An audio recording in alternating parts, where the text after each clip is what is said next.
Praise God at happy 21st church anniversary po sa ating lahat at alam ko ay nagagalak kayo mga kapatid at i-celebrate natin ang ating 21st church anniversary. Yan po ay yung ating tema na Faith Can Move the Mountain. Yan po ay gagamitin natin for the whole year ng 2021. At syempre sa ating pong buhay, maging ano na rin po natin yan, maging tema ng ating buhay, idagdag natin. Praise God. At sa pagpapatuloy po ng ating online midweek service, tayo po muna po ay yung at manalangin. Dakilang Ama makapangyarihan sa lahat, marami pong salamat sa gabing ito, salamat sa kabutihan mo. Minsan pa ay inaanyayahan ka namin sumama sa aming kalagitnaan sa pag-aaral ng mga salita. Bigyan mo po kami ng karunungan. Tunay nga na wala kami magagawa kung wala ka, Panginoon. Mag-inunin ko dahil hihingi na yung gabay at dalangin namin ang kalooban mo ang siyang mahayag. Purihin ko, God, pagpalain mo yung mga anak at mga tagapakinig na yung mga salita. Abutin mo po sila, saan man sila naroroon, sa kanilang mga tahanan, trabaho, Panginoon, at ikaw ang Diyos na maitaas sa aming mga buhay. Purihin ka, in Jesus' name we pray. Amen. So, ang pag-aaralan po natin ngayon ay napapanahon. It's about the holiday or the reasons of this season. Amen. So, the birth of Christ. So, ano nga po ba ang meaning ng kapanganakan ng ating Panginoon? Praise God. So, Christmas is a time for giving. Una daw po ay, ang Christmas daw po o yung kapanganakan. Doon tayo sa kapanganakan ng ating Panginoon ay, ito daw po ay panahon ng pagbibigayan. Bagamat po, ang pagbibigayan ay dapat araw-araw. Pero, dito sa mga ganito pa na-emphasize na ang ating Panginoon, ang Ama, ibinigay niya ang kanyang anak para po sa atin. Way back mga kapatid, in the time of Genesis, nang ang tao ay magkasala at ang sumpa na binigay ng Panginoon ay ang kamatayan at ang pagkakaroon ng gap sa relationship. Pero nandun din po ang solusyon ng ating Panginoon na sinabi ng Panginoon na ang makakatalo lamang kay Satanas, mga kapatid, o ang si Lucifer ay walang iba kundi ang Panginoon. So, ang ipanganganak daw po mula sa binhi ni Eva. At walang iba, mga kapatid, ito ay si Jesucristo. So, for God to give His Son to men. Ibinigay ng ating Panginoon ang kanyang bugtong na anak, John 3:16. When those shepherds heard the word of the angel, they were told that the Savior coming into the world. So, pag-asa, mga kapatid, ang dulot din ito. This child who was born in Bethlehem was no ordinary baby. So, hindi po to basta ordinary yung sanggol. Kaya ganun na lamang ang excitement ng lahat. Diba nga sa atin, pag may ipinapanganak, lalo sa ating pamilya, sobra po tayong excited. So, ganun din po, lalong higit dahil ang ipinanganak daw po ay ang tagapagligtas. This is proven by the angel at announcement prior to his birth. So, Luke 1:26-33, Matthew 1:20-23. So, when Jesus was born in Bethlehem, He was literally in human and flesh. So, nung ipinanganak po ang ating Panginoon, talaga pong in a natural way, mga kapatid. Bagamat sa Diyos, dumaan din po ang ating Diyos sa natural way. Ipinanganak. So, si Maria, dumaan din po sa ganong proseso sa natural way. Praise God. Although his life, he proved distinctiveness, he taught like no other man. So, he performed miracles that nobody else can duplicate. So, ibig sabihin, ang kapanganakan at ang paglaki ng ating Panginoon, bagamat siya ay in natural, lumaki, naging bata, lumaki, mga kapatid, natural, pero nandun pa rin ang kaibahan niya. So, ang Panginoong Hesus ay nakakapagpagaling. And then, sabi pa dito, when Jesus tells us, also, when in John 3:16, tells us that He gave His only begotten Son. So, yun nga po, na ang ating Panginoon ay binigay sa atin ang tagapagligtas. So, the first reasons of this season is about giving. Amen? Sino po ba sa atin ang mas natutuwang nagbibigay kaysa tumatanggap? Diba, napakasarap, mga kapatid, na mas mainam na ikaw yung nagbibigay kaysa ikaw yung tumatanggap. Ibig sabihin, mga kapatid, mas marami ka natatanggap na pagpapala. Amen? Diba? So, kung may panahon na parang nalulungkot tayo, bakit wala tayong ganito, wala tayong ganyan, Huwag po tayong malungkot. Isipin natin kung ano yung mga bagay na meron tayo at pwede nating i-share sa iba. And then, for men to their souls to God. So, isa rin dito, the meaning of giving is also meant to give their souls to God. So, in return, so ang Panginoon, ibinigay niya kanyang bugtong na anak. So, tayo naman bilang mga tao, magbibigay din tayo sa ating Panginoon. So, di ba, bigayan. Amen? Sino ditong naranasan na kain na ng kain, hindi naglalabas, hindi dumudumi, mga kapatid? Di ba, kailangan natin dumubi kasi kung hindi makakonstipated tayo, masakit sa tiyan. Ibig sabihin talaga sa ating bilang tao, kung tayo nga physical, hindi lang kain ng kain, kundi kailangan din natin maglabas sa mga kapatid. Kasi masyado kang, dito, mako-constipate. So, ganun din mga kapatid, hindi lang tayo tanggap mula sa ating Panginoon. Una na natanggap natin yung buhay So, bilang hininga na natanggap natin mula sa ating Panginoon, ano yung dapat nating ibalik? Siyempre, yung paglilingkod natin, yung buhay natin, kung paanong si Jesucristo ibinigay niya ang kanyang buhay. Ang kaibahan lamang mga kapatid, hindi natin kailangang mapako sa krus, kagaya ng ating Panginoon, sapagkat hindi rin naman po tayo karapat-dapat. So, nobody likes to receive a gift and then give nothing from themselves in return. God gave His Son to die for sinners. So, ang ating Panginoon, namatay siya para sa makasalanan. Kung tayo mga kapatid, nasisisihan tayo sa nabigyan yung mga taong gusto natin, mga kapatid, kakaiba po ang ating Panginoon. Kasi, kahit yung mga taong makasalanan, ibinigay niya pa rin, nagbigay pa din siya. Sinong kayang gumawa? Diba usually mga kapatid, pag nagbibigay tayo ng regalo, una natin binibigyan yung mga taong malalapit sa atin or yung mga special na tao sa atin. Pero yung mga, ewan ko lang kung natry nyo bigay sa inyong kaaway, which is okay din po yan mga kapatid, kasi sabi ng Panginoon, love your enemy mga kapatid, and then pray for them. Praise God. So, pero parang bibihira yung mga kapatid, kasi kung may budget ka lang, kung may ganito ka lang budget, syempre yung unahin mo bigyan yung, o ang pinaka-focus mong bigyan yung taong mahalaga sa'yo. Pero hindi po ganoon ang ating Panginoon. Kahit ang mga taong makasalanan, kahit yung mga taong may kasalanan sa Kanya, nanakit sa Kanya mga kapatid, ikasama rin doon sa dugo na dumali sa krus ng Kalbaryo. It means mga kapatid, kasama sila sa kaligtasan. So, di ba napakabuti ng ating Panginoon? Wala po siyang pinipili. And then, if we are to give a gift to the Lord, what will it be? So, ang tanong, kung magbibigay daw po tayo ng regalo, ano daw po kaya pwede nating ibigay sa ating Panginoon? Amen? So, we all that someone on our gift list who seems to be everything already, they are hard people to buy for. So, may mga regalong mahirap mabili, mahirap maibigay, pero ang dami nating gustong matanggap, marami din tayong gustong ibigay. Pero ang ating Panginoon, kung meron man siya hinihingi sa atin, walang iba kundi yung ating buhay. Ibig sabihin, hindi mo kailangang mamatay mga kapatid. Pero ibig sabihin, yung paglilingkod natin, yung katapatan natin sa ating Panginoon, yun lamang yung hinihingi ng ating Panginoon. Hindi mo kailangan maging mayaman at magbigay ng napakaraming sasakyan sa ating Panginoon. Or sabihin na natin, Panginoon, ito ibibigay ko sa iyo, pero ang buhay mo naman malayo sa Panginoon. Ang nais ng Panginoon, yung buhay natin ay ialay natin sa Kanya. Then, Christmas is a time for good tidings. So, the angel came with a message of good tidings. Literally, this phrase comes from the word we get our evangelize. So, the message of the angel was a message of salvation. So, ibig sabihin daw po ng good tidings sa kapanganakan ng ating Panginoon is to evangelize. So, ipangaral daw po. He came to proclaim the glorious news that a Savior had been born in Bethlehem. So, ang kapanganakan din daw po ng ating Panginoon ay nagsisenyales, or ibig sabihin dito mga kapatid, ay ang pag-evangelize. So, ipangaral daw po natin, isigaw daw po natin. Para may awit na ganun na come tell it on the mountain, di ba?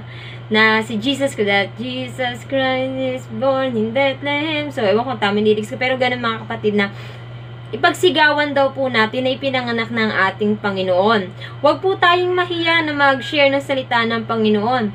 Amen? Kaya ang mga angel ang pinanganak ang ating Panginoon, hindi po sila nakatago lang, kundi ipinarating nila, ipinakita mga kapatid na ang Panginoon na ipinanganak na. At yung stars na nagiging liwanag, ibig sabihin mga kapatid na susundan nila, makita nila na nandoon ang ating tagapagligtas. So, wag nating itago. Amen, na tayong mga tao, tayong mga ligtas na, ay kailangan din natin mag-share ng Word of God. Amen? Sa mga tao hindi pa po nakakaalam na ang kapanganakan daw pala ng ating Panginoong Hesus ay pasimula ng kaligtasan. Amen? Pangakong kaligtasan. Amen? At ang dahilan kung bakit mayroong Christmas, kung bakit ang saya natin pagdating ng December mga kapatid, hindi dahil sa panahon ito ng reunion, panahon ng gift-giving mga kapatid, kundi ang pinaka-reason nito mga kapatid ay ang kapanganakan ng Panginoon o ang salvation. And then, sabi pa dito, this message is a hope, message of hope. So, mensahe ng pag-asa. Has been mentioned under messages, this being a social outcast. So, hindi po ito itinago. They were considered unclean by their religion and they were typically uncouth, dirty, and vulgar men. They were type of men that wanted to be around. They were generally forgotten by the elements of the society. So, bagamat ganun din mga kapatid, ang ating Panginoon, nakaranas din po siya ng pagsubok paging ang kanyang kapanganakan. Amen? Na bagamat ang ating Panginoon ay nagsinyalis ng pag-asa, andun din ang kaaway na gustong hadlangan ang kapanganakan ng ating Panginoon. Amen? Kaya nga sila Maria at Jose ay naghanap ng lugar malayo mga kapatid upang maitago, upang maipanganak ng ligtas ang ating Panginoon. Ngunit kung babasahin natin ang buong story mga kapatid ng kapanganakan ni Kristo, ay hindi po nahadlangan niyo sapagkat sabi ng ating Panginoon, ito po ay naisulat na naipapanganak. Ibig sabihin mga kapatid, walang makakahadlang sa kapanganakan ni Kristo, walang makakahadlang para ipanganak ang tagapagligtas. So, let's evangelize the Word of God. Amen? And then sabi pa dito, the message hasn't changed. So, hindi po nagbabago ang mensahe ng ating Panginoon. Yearly and yearly, we celebrate the seasons of birth of Christ. And then the message still the same. Amen? Paulit-ulit natin marinig ang ganitong pangangaral. At ito po rin po ay paalala na kung bakit po tayo may ganitong selebrasyon ay dahil po sa ating Panginoong Jesus. And then Christmas is a time of amazing grace. Amen? In every real sense, we are the reasons for the seasons. Before you call, sabi pa dito, Isaiah ng 6 mga kapatid, yung pangako ng ating, doon pa lamang na sabi doon na ipapanganak daw ang hari, ang kapayapaan, the great counselor mga kapatid. Amen? The Almighty God. Sabi nandun mga kapatid na yung biyaya matatanggap natin mula sa mga hari ng mga hari, kapayapaan mga kapatid, tagapamagitan. So, ang daming role ng ating Panginoon nang siya ay ipanganak. Praise God. So, what is grace? So, grace is unmerited. So, ang pinagkaiba sa biyaya na natanggap natin sa ating Panginoon, di ba? Kadalasan, di ba? Yung mga nireregaluhan natin, kaya natin sila nireregaluhan kasi malapit nga sila sa atin. Maaring sila yung mga tao na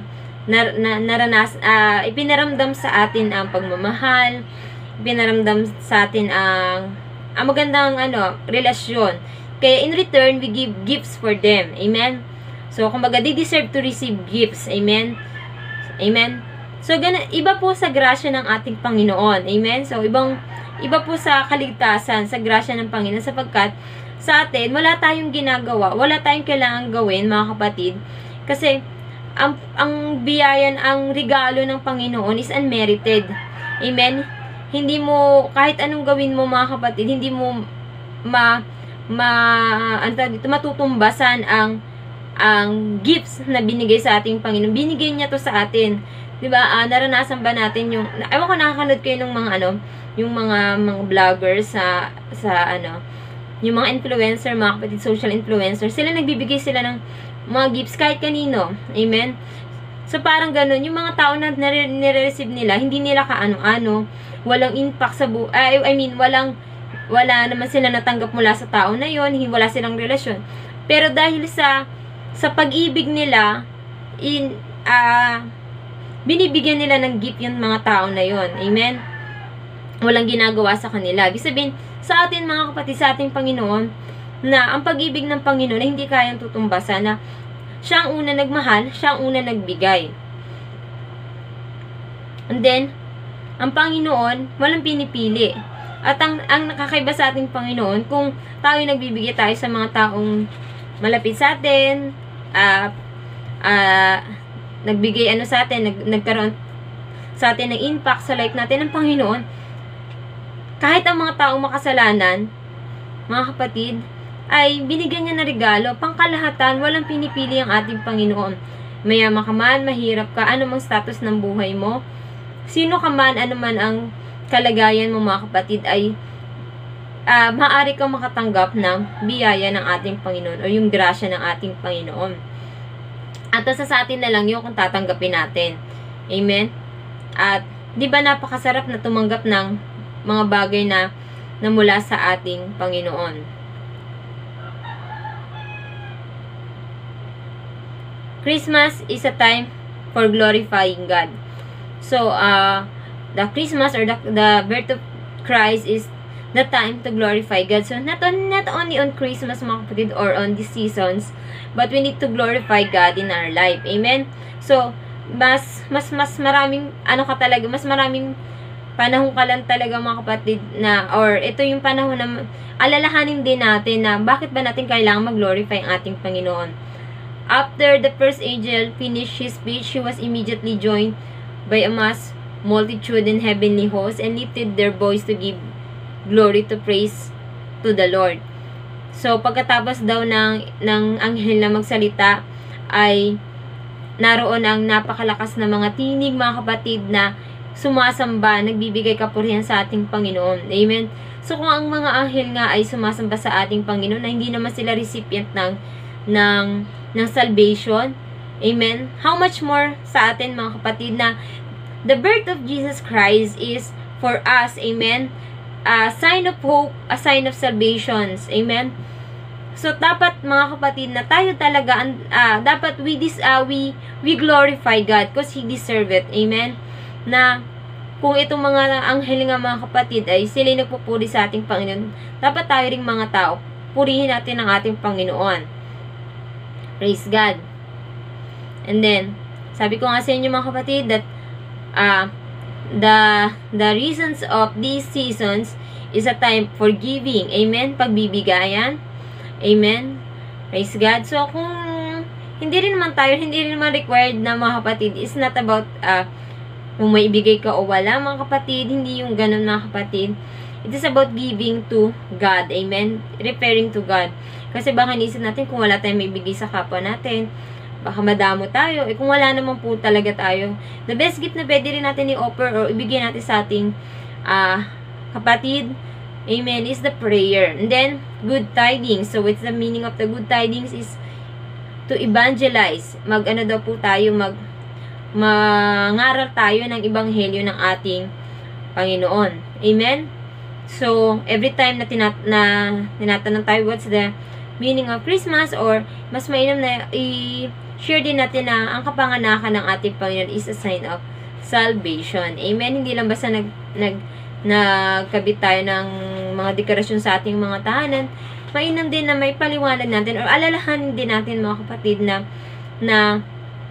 kung bakit may ganito mga kapanahunan. Ito ay pag-alala natin na ang Panginoon ay ipinanganak at para sa ating kaligtasan. And then, the grace of God, the amazing grace of God. So, ito rin po ay panahon na ma-remind tayo na kung bakit po tayo ay binigyan ng ibinigay ang ating Panginoong Jesucristo is because of His unmerited grace, the unmerited love of God sa atin, yung biyaya ng ating Panginoon. Bagamat hindi naman hiningi natin, mga kapatid, pero ibinigay sa atin Panginoon. Amen? Time of Genesis pa lang na meron kagad solusyon ng ating Panginoon sa kamatayan, mga kapatid, or sa pagkalayo ng relasyon ng tao at ng Panginoon. Kasi nagkaroon, di ba, ng gap? And then, this season is a time for glorifying God. Amen? So, every day, and ito rin daw po ay panahon din na lalo nating maalala na dapat nating mag-glorify ang ating Panginoon. Amen. Huwag naman po matakpan ng mga parties yung dahilan ng ganitong panahon. So, maalala natin na ang Panginoon ay karapat dapat sambahin. Amen. Kaya nga bago matapos ang taon, na kapatid, nagkakaroon tayo ng year-end gathering. Naroon na may mga time, meron po tayong pag-alala sa ating Panginoon at kasabay nun yung ating mga prayer request. Pag-check natin yung mga prayer request ba natin na mga natinugon ng Panginoon. Kung hindi man, mga kapatid, maaring sa mga susunod na taon or sa darating na taon.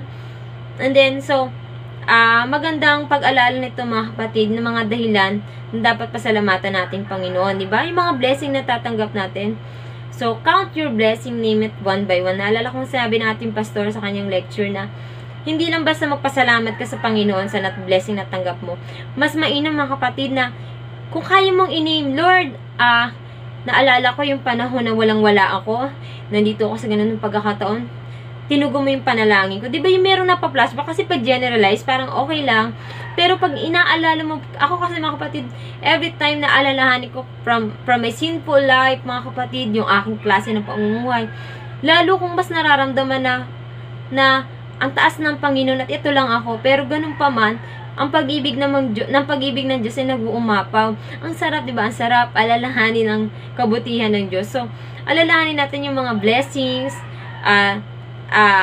kung paano natin napagtagumpayan ng mga pagsubok. Alalahanin natin yon. Amen? Ng Panginoon ay tinutulungan tayo na ma-overcome at maka-overcome pa sa mga darating pa. Praise God. So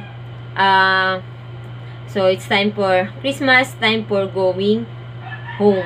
So, anong going home? So, hindi ibig sabihin na mag-uwian tayo sa ating mga bahay, mga kapatid. Lalo kung na-lockdown ka sa kung saang lugar. Ibig sabihin nito, mga kapatid, na remember the time of Joseph and Mary. On the time for Christmas, Joseph returned to the ancient home for the forefathers, for he and Mary was time for going home. So, bumalik daw po si Jose sa lugar ng kanyang kanununuan. And then, many of us were going back to our parents during this holiday seasons. So, maraming magkikita. So, bagamat may mga limitasyon tayo ngayon, pero may ilan din maiwasan, mga kapatid. Many will travel great distance to go home for the holidays.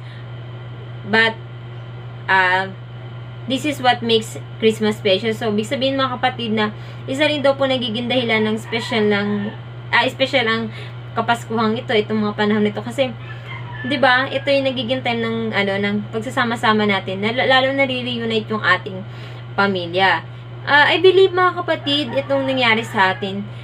Simula't simula pa lang, pangungusap na ng Panginoon na patatagin natin ang ating mga tahanan. Amen? Hindi lamang tuwing Pasko. Itong nangyari sa atin na lockdown, pandemic, mga kapatid, ang nangyari sa atin, mga kapatid, lalo tayong isolate, hindi naman isolate, parang kumbaga, nagkasama-samang pamilya. Kasi diba, nung panahon na walang ganitong sitwasyon, gala-gala ka lang, labas-labas ka lang, halos wala ka ng panahon sa family mo. Pero itong mga panahon na ito, lalo tayong maraming panahon para sa ating pamilya, manalangin, mag-pray, at ito ang ating first time in history na ating anniversary na ginanap sa ating mga tahanan. Kung meron man po tayong i-build, kung meron man tayong i-win, mga kapatid, unahin natin ang ating mga tahanan. Kung hindi pa po ligtas ang ating mga kapamilya, wag lang po tayo mawala ng pag-asa, ipag-pray lang po natin sila. Amen? Patatagin po natin ang ating mga tahanan. Naalala ko yung aking anak, si Shelby. Kasi diba, dinikit namin yung poster ng poster ay tarpaulin ng ating anniversary. Sabi niya, Mommy, bakit may church dito? May nilalang church. Kasi, siguro, yung logo ng church, nakikita niya yan sa church natin. So, bakit nandito yun? Sabi niyo, why did you bring back the church here? Bakit nandito natin ang church dito? Natuwa naman ako mga kapatid. Hindi ko kalain na may isip niya yun. Sabi ko, samantalang wala namang picture ng church doon. Yung logo ng church natin. Sabi niyo, yung nakikita niya lagi sa church, di ba? Sabi ko sa kanya, kasi ang church nagsisimula sa tahanan. Si Jesus Christ nagsisimula sa tahanan. Niya, okay. Ano mga bata, okay. So, ibig sabihin mga kapatid, patatagin natin ang ating pamilya. Amen? Panalangin, Word of God, amen, and then, encouragement sa ating, encourage natin ating mga kapamilya. And then, in conclusion, the reason for this season, we could find in the Word of God. So, the reasons of this season is in the Word of God, saying, the seasons of hope.